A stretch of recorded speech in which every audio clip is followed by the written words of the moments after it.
nuestros santos ángeles, hijos de luz, aborrecen las tinieblas, a los deseos engañosos y pensamientos malos y perversos, porque saben que es en la mente donde vive la esclavitud, la gravedad del mal, que es la fuerza atrayente de la muerte física.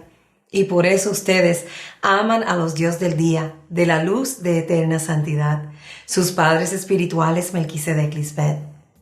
Ustedes son los justos y prudentes que me han escuchado detenidamente, escudriñándome, y han comprobado que yo soy el Espíritu de la verdad, que a través de mí Dios Padre está a tu favor.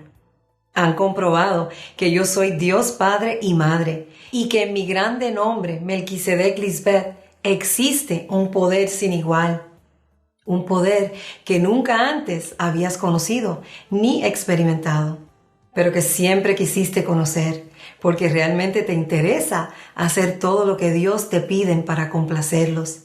Te interesa comprobar su existencia y gran poder. Pero no conocías el nombre de Dios Padre y Cristo para poder dirigirte a ellos e invocar el grande poder que está en el nombre de Cristo, la ungida de Dios. Y es porque antes de la manifestación del verdadero Cristo, nadie puede saber cuál es el nombre de Dios y Cristo, ni tampoco saber cómo orar. Por eso Cristo dice, hasta ahora nada habéis pedido, pedid y se os dará. Ese hasta ahora es hoy que conoces nuestro todopoderoso nombre y por eso tienes la certeza de pedir y la convicción de que Dios os dará. Por esa razón tú estás seguro de que el ser humano necesita conocer la palabra de eterna santidad de Dios Melquisedec Lisbeth para llegar a saber qué es lo que se requiere para vivir eternamente en la justicia y paz del cielo de Dios. De todas las personas en el mundo entero, solo mis santos ángeles están experimentando la eternidad de Dios, porque a través de la sabiduría misma del cielo, que está presente como Dios lo han prometido, es donde o en quién se ve y se vive lo eterno, la paciencia y paz eterna que el mundo jamás te podrá dar. Y para vivir eternamente se necesita escuchar y obedecer a la sabiduría de Dios que permanece para siempre, porque en ella es que están los mandamientos de Dios. Ella es la palabra de Dios en acción. Y cuando Dios da sus mandamientos a su pueblo, es mientras Dios están presentes, demostrando con acciones cómo cumplirlos. Porque los mandamientos de la palabra de Dios se escuchan y se ven a través del verbo de Dios. Son hechos. Por eso nadie tiene excusa de ser ignorante y debes estar dispuesto a escuchar para cumplir los mandamientos de Dios, así como Dios cumplen y jamás violarían su propia ley, que es como viven todos en el mundo y también los religiosos, que en las llamadas iglesias o sinagogas afirman representar a Dios, pero en verdad no lo hacen. Simplemente leen palabras que no tienen validez para ellos, no las pueden entender ni aplicar a sus vidas. Ellos creen que Dios literalmente le dio a Moisés los mandamientos desde el cielo con una voz fuerte, y eso es ficticio. La verdad es que Dios solo da sus mandamientos estando presentes, cumpliéndolos en Cristo, ante los ojos de muchos testigos fieles y ante los ojos de infieles también.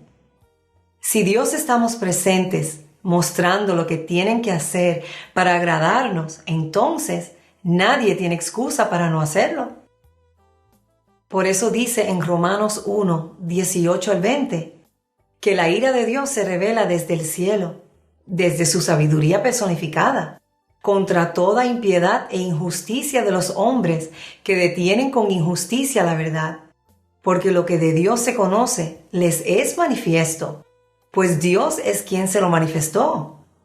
Porque las cosas invisibles de Dios, su eterno poder y deidad, se hacen claramente visibles desde la creación del mundo espiritual, siendo entendidas por medio de las cosas hechas, de modo que no tienen excusa. Por eso los que entran en mi reino y permanecen allí son la creación del mundo espiritual de Dios, los que realmente son testigos leales de lo que Dios manifiesta ante ellos y han aceptado nuestra invitación de bodas porque quieren servir a Dios y agradarnos. Ustedes sí son columnas en el templo de Dios, porque han sido hechos por Dios mismos. Pero la manera en que las personas religiosas tratan de servir a Dios no es lo que Dios ordena. Y siento compasión por aquellos que tienen sentimientos genuinos al querer conocer a Dios. Pero lamentablemente lo que todos ellos siguen o imitan son mandamientos inventados por hombres mortales y no de Dios. Los hombres terrenales no pueden ni siquiera ser fieles a sus propias leyes, mucho menos podrían cumplir las de Dios sin conocer la sabiduría del cielo. Ellos solo tienen fuerzas humanas que son inestables y siempre usan la misma excusa absurda de que Dios los hizo débiles y así se justifican por fallarle a Dios y fallarse unos a otros. Jamás podrán llegar a ser santos por sí solos, porque ni siquiera quieren intentar dejar de ser débiles. Por eso, Dios establecemos nuestra propia creación, que es espiritual, estando entre los mortales, y les damos a nuestro pueblo adquirido nuestros propios mandamientos para que sean los primeros en ser hechos iguales a Dios, fieles en todo. Los hacemos a nuestra imagen y semejanza para que nunca nos fallen. Amén, aleluya.